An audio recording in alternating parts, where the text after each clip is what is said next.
UAPs, they are called now. They have biologics on board, according to the government, kinda. This is a hell of a story. I don't even know how to present it to you, so I'm just going to let it present itself. Here it is.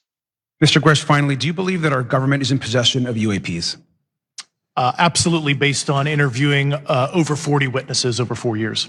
UFO whistleblower David Grush claimed that the US government has possession of non-human aircraft during a House hearing on unidentified anomalous phenomenon, commonly known as UFOs. I know the exact locations, and those locations were provided to the Inspector General and some of which to the intelligence committees. I actually had the people with the firsthand knowledge provide a protected disclosure to the Inspector General. He also added that, quote, non-human biologics were found at alleged crash sites, although he did not have firsthand information. If you believe we have crashed craft, stated earlier, do we have the bodies of the pilots who piloted this craft?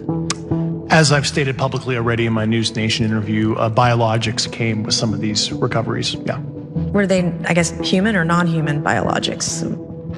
Non-human, and that was the assessment of people with direct knowledge on the program I talked to that are currently still on the program. We have nothing that can stop in midair and go the other direction, nor do we have anything that can, like in our situation, come down from space, hang out for 3 hours, and go back up. NASA's had it, the Pentagon's had it, every defense department has had it.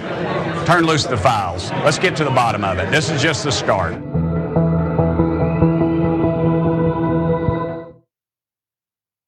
All righty then. Well, President Obama actually admitted, yeah, basically they are there. Here it is. When it comes to aliens, there's some things I just can't tell you on air. But what is true, and I'm actually being serious here, is that there's footage and records of objects in the skies that we don't know exactly what they are. We can't explain how they moved, their trajectory. Are they Democrats or Republicans, sir? Are they progressive or are they supporting Trump? These are the important questions that must be posed to the biologics. And are they okay with us calling them biologics? Anyway, put up the picture full mass. You see the look on his face? That's the look of a guy that says, yeah, I've probably effed up.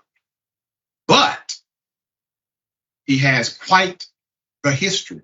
Now, typically, when there's an allegation of this magnitude, you check the credibility of the individual. And you start to make comparisons as to the seriousness of their claim. So let's keep his picture up. Per CBS News, David Grush is a former military intelligence officer turned whistleblower, and he actually went through the official process of becoming a whistleblower by contacting the Inspector General, who is in charge of the intelligence community in that aspect.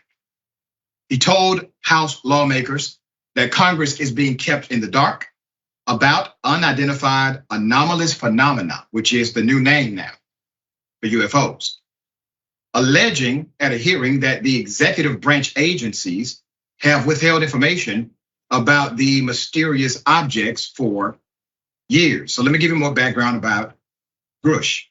He served for 14 years as an intelligence officer in the Air Force and was an intelligence officer in the National Geospatial Intelligence Agency. He appeared before the House Oversight Committee's National Security Subcommittee alongside two former fighter pilots who had firsthand experience with UAPs. Grush served as a representative on two Pentagon task force investigating UAP until earlier this year. He told lawmakers that he was informed of a multi-decade UAP crash retrieval and reverse engineering program during the course of his work examining classified programs. He said he was denied access to those programs when he requested it and accused the military of misappropriating funds to shield these operations from congressional oversight. He later said he had interviewed officials who had direct knowledge of aircraft with non-human origins, and that so-called biologics were recovered from some craft. Now, I did some research on his previous interviews, his current ongoing testimony to the Oversight Committee. And one thing I noticed is that he does not say the word alien, and he doesn't say other world. He says biologics, he says non-human, but he does not say alien in the specific sense of what the word typically would mean in this context. There's more. Jimmy Carter, former president of the United States, saw a UAP as well. Back then, they just called them UFOs. President Jimmy Carter was convinced he saw an unidentified flying object, UFO, in 1969. He didn't file a report until 1973 when an agency called the International UFO Bureau sent him a form to fill out. According to the form on file, the Jimmy Carter Presidential Library and Museum, President Carter filled it out by hand when he was serving as governor of Georgia.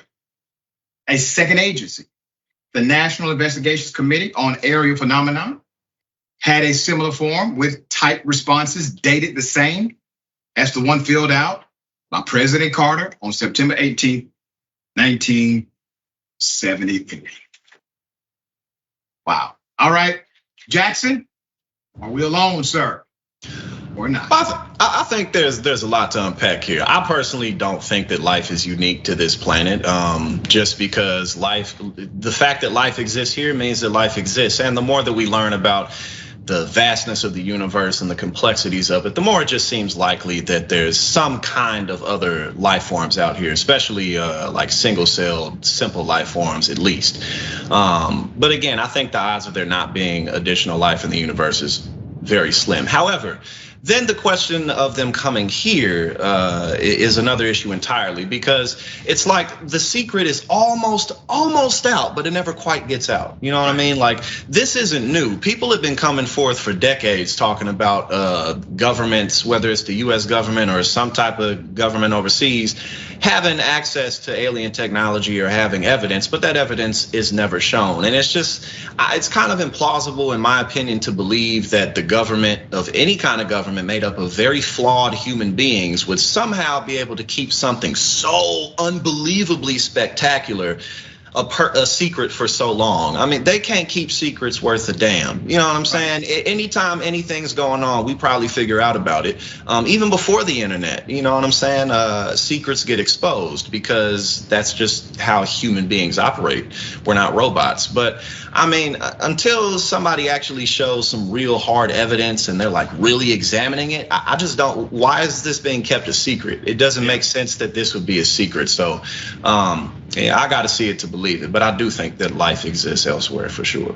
You know, I want to echo your point about the incompetence of government to hide something this big. If it's real, Jackson, I believe it's much more about the biologics, as they're calling them today.